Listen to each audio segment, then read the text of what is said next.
Welcome back. Tonight, we dive into one of the most chilling and forgotten legends in the United States, a place where history and witchcraft intertwine. This is the story of the House of Dead Words.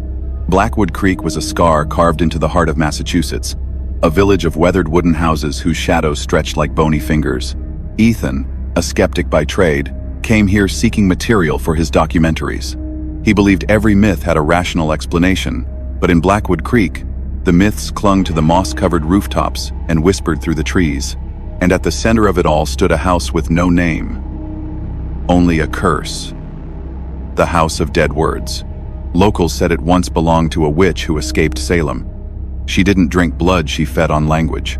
Her spells weren't chants, but whispers that soaked into the walls, the furniture, the very bones of the house. Anyone who entered would lose their words. One by one, they'd be stolen, leaving nothing but silence and an empty mind, ready to be filled with her fear. Ethan stood at the porch, his camera in hand. "The House of Dead Words," he whispered. But the air swallowed the sound whole. The door creaked open. A wave of rot and damp earth filled his lungs, and then slam. The door shut behind him. The silence was suffocating. Dust drifted through the air like ash. Covered furniture loomed like ghosts. His flashlight flickered and died, plunging him into shadow. "Damn it," he muttered, or tried to. His lips moved, but nothing came out. His voice was gone. Panic clawed at his chest. His thoughts, his words, his very language unraveled. He staggered down a hallway, drawn to a room where pale chalk covered the walls.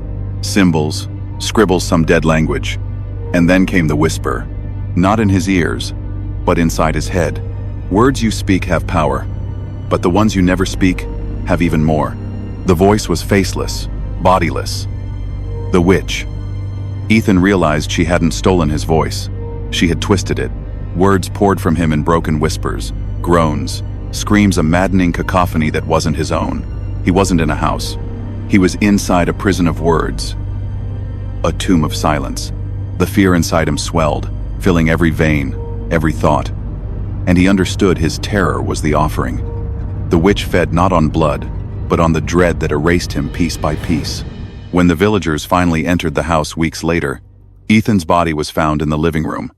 No wounds, no blood. Just his face, frozen in a mask of terror. On the wall behind him, written in chalk, were words no one could understand. "Words you speak have power, but the ones you don't have even more." Thank you for joining me on this dark journey.